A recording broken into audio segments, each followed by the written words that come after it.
الحمدللہ رب العالمین والصلاة والسلام علی سید الانبیاء والمرسلین اما بعد فاعوذ باللہ من الشیطان الرجیم بسم اللہ الرحمن الرحیم اہدنا الصراط المستقیم صدق اللہ مولانا العظیم۔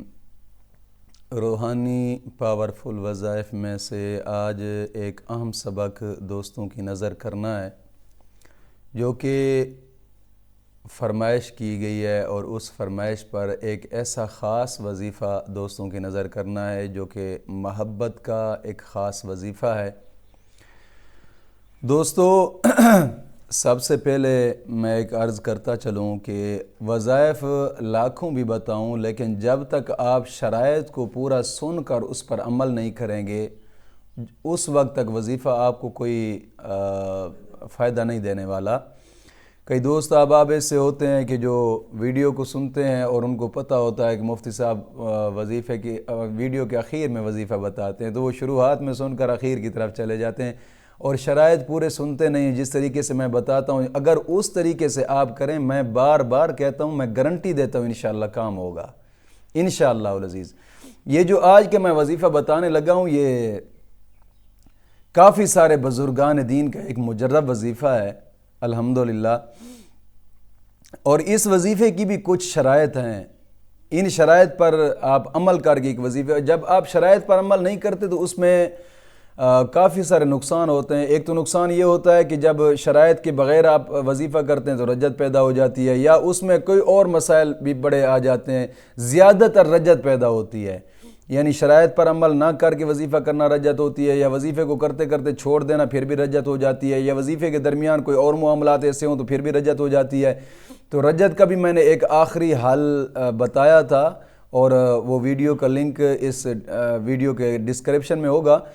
وہ ایک خاص عمل ہے جو کہ رجعت کا۔ اب وہ رجعت کا عمل کرنے کے بعد اگر آپ جو کہتے ہیں نا کہ ہم کوئی وظیفہ اثر نہیں کرتا، صرف وہ وظیفہ رجعت والا پہلے لازمی کریں، وہ کرنے کے بعد آپ جو وظیفہ کریں گے اثر کرے گا انشاءاللہ العزیز۔ اور میں نے رجعت کا ایک آخری حل بتایا ہے، آپ اس کو سن کر توجہ سے اور پھر اس پہ عمل کر کے پھر آپ کریں۔ بہرحال آج کا جو میں وظیفہ بتانے لگا ہوں ایک خاص عمل ہے، اور یہ خاص عمل فوٹو کے اوپر کرنا ہے، تصویر پر کرنا ہے۔ سب سے پہلی بات یہ ہے کہ اس وظیفے کی کچھ شرائط ہیں، ان شرائط کو پہلے سن لیجئے گا۔ سب سے پہلی شرط یہ ہے کہ نماز کی پابندی کریں، اور نماز کی پابندی دوستو ایسے کریں کہ جو مرد ہیں وہ جماعت کے ساتھ نماز پڑھیں، عورتیں ہیں تو گھر کے تہہ خانے میں نماز پڑھیں، یا تہہ خانے سے مراد یہ ہے کہ گھر کے اندر بھی چھپی ہوئی جگہ پہ نماز پڑھیں، کیونکہ عورت جتنی چھپتی ہے مولا کریم کی بارگاہ میں اتنی قبولیت پا جاتی ہے، اور مرد جتنا کھلے میدان میں آ کر اللہ اللہ کرتا ہے اس کو رب تعالیٰ قرب عطا فرما دیتا ہے۔ تو نماز کی پابندی لازمی کریں۔ حدیث پاک میں آتا ہے کہ آقا کریم صلی اللہ تعالی وسلم نے فرمایا کہ نماز میری آنکھوں کی ٹھنڈک ہے، اور ایک جگہ پہ فرمایا کہ نماز مومن کی معراج ہے۔ نماز کی لازمی پابندی کریں کہ یہ ایک اسلام کا اہم رکن ہے، کہ حدیث پاک میں آتا ہے کہ کافر اور مومن کے درمیان فرق نماز ہے۔ نماز کسی حال میں بھی معاف نہیں ہے۔ کھڑے ہو کر نماز نہیں پڑھ سکتے تو بیٹھ کر پڑھیں، بیٹھ کر نہیں پڑھ سکتے تو لیٹ کر پڑھیں، لیٹ کر نہیں پڑھ سکتے تو اشارے سے پڑھیں، بہرحال کسی حال میں نماز معاف نہیں ہے۔ نماز کی پابندی لازمی کریں، اور ہر نماز کے بعد 11 مرتبہ کلمہ طیبہ اور 11 مرتبہ درود پاک، یہ بھی اشد ضروری ہے، پڑھا کریں، اس سے بڑا فائدہ ہوتا ہے۔ حدیث پاک میں آتا ہے کہ من نبی الصلاۃ علیہ فقد اخطا طریق الجنت۔ آقا کریم صلی اللہ علیہ وسلم نے فرمایا کہ جس نے مجھ پر درود شریف پڑھنا بھول گیا اس نے جنت کے راہ کھو دی ہے۔ درود پاک ایک ایسی عبادت ہے کہ کوئی عبادت آپ کی رب کی بارگاہ میں قبول ہو یا نہ ہو، درود پاک وہ واحد عبادت ہے کہ جو رب کی بارگاہ میں قبولیت کا درجہ پا جاتی ہے۔ کوشش کریں کہ ہر نماز کے بعد 11 مرتبہ کلمہ طیبہ اور 11 مرتبہ درود پاک، یہ اشد ضروری ہے۔ اور کلمہ کے بارے میں بار بار اس لیے کہتا ہوں کہ یہ فتنوں کا دور ہے۔ حدیث پاک میں آتا ہے کہ قرب قیامت فتنے اس طرح گریں گے جس طرح پانی بارش کے قطرے گرتے ہیں۔ اب بارش کے قطرے کا کوئی پتہ نہیں ہوتا کہ کس کے سر پر کتنے بارش کے قطرے گرے ہیں۔ فتنے اس طرح گریں گے اور ایسے فتنے ہوں گے کہ جو انسان کا ایمان بھی لے جائیں گے۔ حدیث پاک میں آتا ہے، ابن ماجہ شریف کی حدیث مبارکہ ہے، یصبح الرجل مؤمنا ویمسی کافرا، یمسی مؤمنا ویصبح کافرا۔ حضور نے فرمایا قرب قیامت ایک ایسا وقت آئے گا، لوگ صبح کے ٹائم مومن ہوں گے تو شام کو کافر ہو جائیں گے، شام کو مومن ہوں گے تو صبح کافر ہو جائیں گے۔ یہ قرب قیامت ہے۔ آپ جب ہر نماز کے بعد کلمہ طیبہ پڑھیں گے کہ تجدید ایمان ہوتی ہے، اور ہر نماز کے بعد کلمہ طیبہ کے جب آپ ورد کریں گے تو انشاءاللہ العزیز خاتمہ بھی ایمان پہ ہوگا، مرتے وقت کلمہ طیبہ نصیب ہوگا۔ اس میں بڑے فائدے ہوتے ہیں۔ تو میں سننے والوں سے اس لیے بار بار یہ نصیحت کرتا رہتا ہوں کہ ہر نماز کے بعد 11 مرتبہ کلمہ طیبہ اور 11 مرتبہ درود پاک پڑھا کریں۔ انشاءاللہ کافی دوست احباب پڑھتے ہیں اور مجھے بتاتے ہیں کہ مفتی صاحب آپ نے جب سے بتایا ہم نے نماز بھی شروع کی اور ہر نماز کے بعد یہ بھی پڑھتے ہیں۔ الحمدللہ میں نے تجربہ کیا ہے کہ کافی دوست احباب ایسے ہیں کہ جو پکے نمازی بن گئے ہیں، اور یہ بھی مجھے خبریں ملی ہیں کہ یار ہم ہر نماز کے بعد 11 مرتبہ کلمہ طیبہ اور 11 مرتبہ درود پاک پڑھتے ہیں، الحمدللہ دل کو سکون ہوتا ہے اور گھر کے اندر بھی سکون ہے کافی۔ اور یہ ہے کہ تحفظ اسلام کے ساتھ جو جڑے ہوئے لوگ ہیں، میں کافی دوستوں کی جب فونیں سنتا ہوں اور تجربے سے یہ بات ثابت ہوتی ہے، الحمدللہ فائدہ بہت زیادہ ہوا ہے نبی کی امت کو، اور دین کی طرف بھی راغب بہت زیادہ امت ہوئی ہے، الحمدللہ یہ رب کا فضل ہے۔ اور میں دوستوں سے گزارش کروں گا کہ نماز کی پابندی لازمی کریں اور ہر نماز کے بعد 11 مرتبہ کلمہ طیبہ اور 11 مرتبہ درود پاک، یہ اشد ضروری ہے۔ الحمدللہ یہ تحفظ اسلام چینل یہ آپ کی دنیا اور آخرت دونوں کو سنوارنے کے لیے انشاءاللہ العزیز ہے۔ اور اگلی شرط اس وظیفے کی یہ ہے کہ اپنے گناہوں سے توبہ کریں اور آئندہ گناہ نہ کرنے کا پختہ عزم کریں۔ دوستو حدیث پاک میں آتا ہے کہ انسان جب گناہ سے توبہ کرتا ہے تو توبہ کرنے کے بعد ایسے ہوتا ہے گویا اس نے گناہ کیا ہی نہیں ہے۔ اور قرآن پاک میں آتا ہے وَتُوبُوا إِلَى اللَّهِ جَمِيعًا أَيُّهَا الْمُؤْمِنُونَ لَعَلَّكُمْ تُفْلِحُونَ۔ اللہ فرماتا ہے اے ایماندارو تم سب اللہ کی طرف توبہ کرو تاکہ تم کامیاب ہو جاؤ۔ کیوں؟ توبہ کرنے سے انسان کو کامیابی حاصل ہوتی ہے، یہ قرآن کا فیصلہ ہے۔ اور ہر وظیفے کے ساتھ میں توبہ کا کس لیے کہتا ہوں؟ اس لیے کہتا ہوں کہ توبہ کرنے سے انسان کو کامیابی حاصل ہوتی ہے۔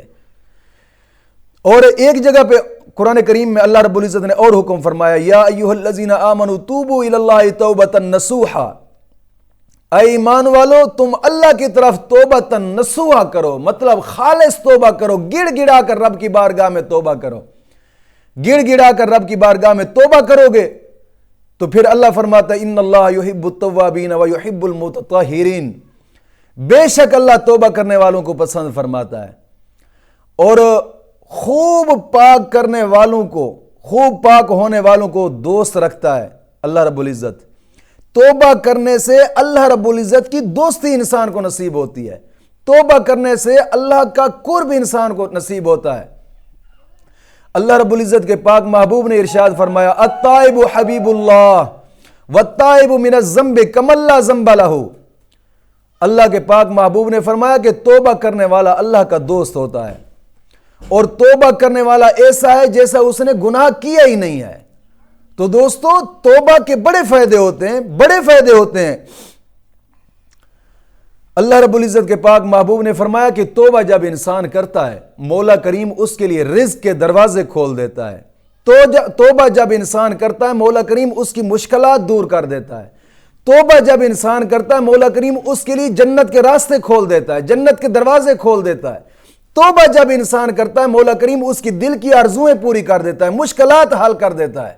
تو کوشش فرمائیں گڑ گڑا کر صدق کے دل سے اپنے رب کی بارگاہ میں توبہ کریں اور آئندہ گناہ نہ کرنے کا پختہ عزم کریں، اور کوشش کیا کریں کہ جمعرات کی رات جب اجتماع ہوتا ہے تو آن لائن، میں کوشش کر رہا ہوں، اپنے ایڈمن کو بھی کہا تھا کہ آن لائن اس کو چلایا کریں، لیکن کس مجبوریوں کی وجہ سے انہوں نے آن لائن اس اجتماع کو نہیں چلایا ابھی تک۔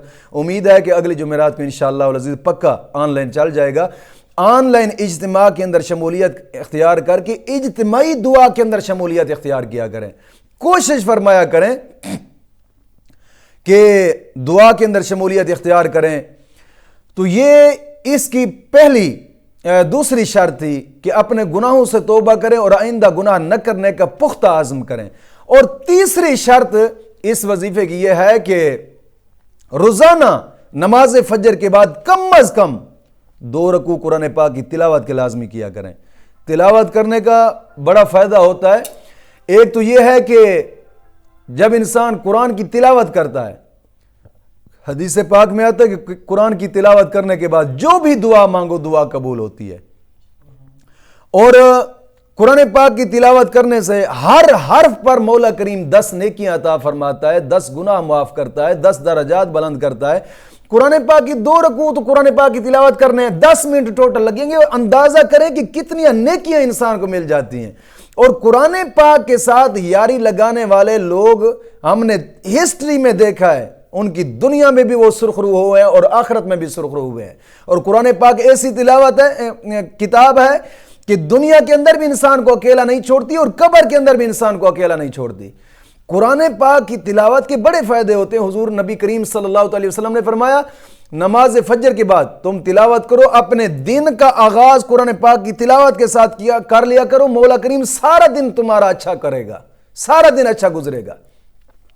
تو قرآن پاک کی تلاوت، کچھ دوست احباب پوچھتے ہیں کہ ہم صبح اگر قرآن پاک کی تلاوت نہ کر سکیں تو 100 مجبوریاں ہوتی ہیں، ظاہری بات ہے، کوئی کام کاج ایسے ہوتے ہیں کہ مجبوریاں ہیں، صبح کے ٹائم نہیں کر سکتے، تو جس ٹائم لگے، دوپہر کے وقت، نماز عصر کے بعد، عشاء کے بعد، مغرب کے بعد، کسی ٹائم بھی تو وقت ملتا ہے قرآن پاک کی تلاوت کرنے کا۔ محبت سے قرآن پاک کو اٹھا کر چوم کر سینے سے لگا کر کھول کر اس کی تلاوت کریں، انشاءاللہ العزیز شرط بھی پوری ہو جائے گی اور اجر بھی ملے گا۔ تو قرآن پاک کی تلاوت لازمی کریں، یہ اس کی تیسری شرط تھی۔ اور اس وظیفے کی چوتھی شرط یہ ہے کہ اس وظیفہ کو کرنے سے پہلے تھوڑا سا صدقہ لازمی کریں، اگرچہ 5 روپے ہی کیوں نہ ہو۔ اپنے قریبی رشتہ دار، بہن بھائی یا پڑوسی، غریب، یتیم، مسکین آپ کے قریب ہیں، ان کے اوپر خرچ کر دیں، یا قریب اللہ کا گھر تعمیر ہو رہا ہے مسجد، اس پہ خرچ کر دیں۔ حدیث پاک میں آتا ہے کہ مسجد کے تعمیراتی کام میں جو آدھی اینٹ خرچ کرتا ہے مولا کریم اس کا بھی محل جنت میں بنا دیتا ہے۔ اخلاص سے، نیت سے اللہ کے گھر پہ خرچ تو کر کے دیکھیں۔ یا دین کی اشاعت کے ادارے، مدارس، یہاں جو مدارس ہوتے ہیں، یہ مدارس تم لوگوں کے تعاون سے ہی چلتے ہیں، اور مدارس یہ ایک دین کی اشاعت کے ادارے ہوتے ہیں۔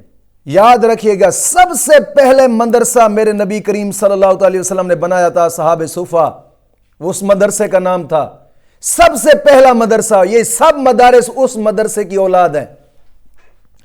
یہ مدارس دین کی اشاعت کے ادارے ہوتے ہیں، ان پہ خرچ کیا کریں کہ ان میں تعمیراتی کام ہوتے ہیں، جس طرح کہ اب ہمارا تعمیراتی کام ایک درسگاہ زیر تعمیر ہے، جس میں کافی خرچ اخراجات ہیں، اینٹوں کی ضرورت ہے، سریہ کی ضرورت ہے، بجلی کی ضرورت ہے، سیمنٹ کی ضرورت ہے۔ کافی دوست احباب بھی اس میں تعاون ڈالتے ہیں۔ ہم دعا کرتے ہیں کہ مولا کریم ان کی اس خدمت کو اپنی بارگاہ میں قبول فرما کے آخرت کے لیے ذریعہ نجات بنائے۔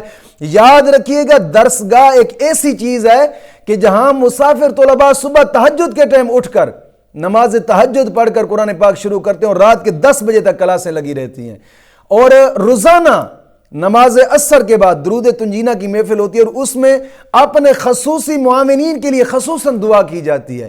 کوشش فرمایا کریں، حدیث پاک میں آتا ہے کہ پاک زبانوں سے دعا کرو، مولا کریم تمہاری دعا کو قبول فرماتا ہے۔ تو آپ دیکھیں کہ قرآن پاک جب طلباء پڑھتے ہیں، قرآن پاک سے زبان پاک ہوتی ہے، اور اپنے آپ کو طلباء کی دعاؤں میں شمولیت کروائیں۔ اپنے آپ کو کوشش فرمایا کریں کہ اس مقدس کام میں بھی اپنا لازمی حصہ ڈالیں۔ حدیث پاک میں آتا ہے کہ جو دنیا پہ رہ کر قرآن کی حفاظت کرتا ہے، مولا کریم قبر کے اندر جہنم کی آگ سے اس کو محفوظ فرمائے گا۔ دوستو، اس مقدس کام میں اپنا لازمی حصہ ڈالیں، اگرچہ تھوڑا ہی کیوں نہ ہو۔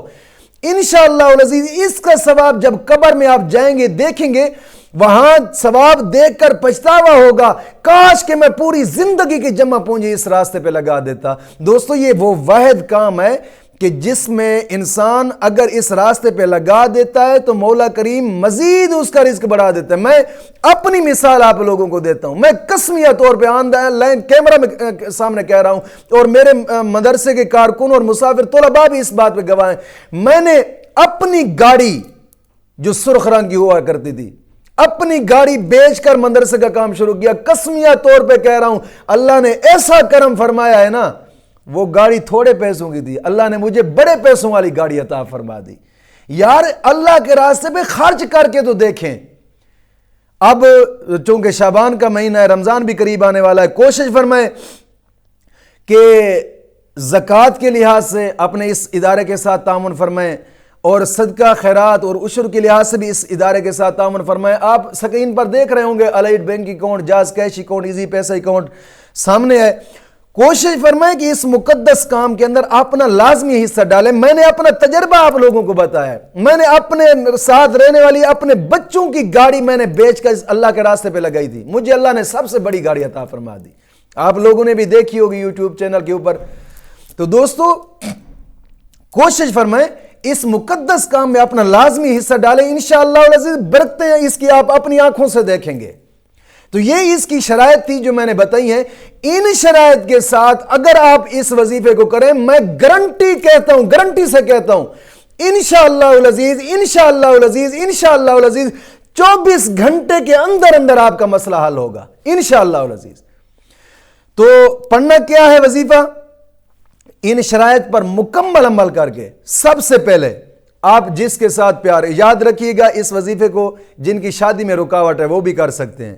اگر شادی کرنا چاہتے ہیں آگے والا نہیں دے رہے، جو لوگ ضد کرتے ہیں ان کی تصویریں سامنے رکھ لیں، جو ضد کر رہے ہیں رشتہ نہیں دے رہے ان کی تصویریں سامنے کر لیں، یا جہاں منگنی کرنا چاہتے ہیں منگنی ہو رہی نہیں رہی، کوشش فرمائیں کہ اگر ان کی تصویریں سامنے، یا جس شخص کو آپ چاہتے ہیں کہ یار وہ شخص میرے قریب ہے، لیکن ایک بات ضرور یاد رکھیے گا کہ اس وظیفے کو ناجائز محبت کے لیے قطعاً استعمال نہ کریں، اور نہ ہی ہم کرنے کی اجازت دیتے ہیں۔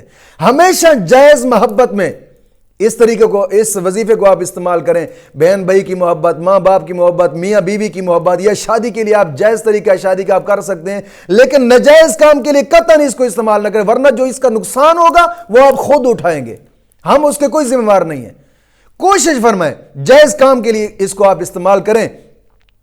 تو یہ ایک محبت کا خاص وظیفہ ہے۔ سب سے پہلے جو رشتہ نہیں دینا چاہتے، یہ ضد کر رہے ہیں، ان کی تصویریں سامنے رکھ لیں، یا جس کے ساتھ آپ شادی کرنا چاہتے ہیں وہ خود ایگری نہیں ہو رہا اس کی تصویر سامنے رکھ لیں، یا جس شخص کو آپ چاہتے ہیں اس کی تصویر سامنے رکھ لیں۔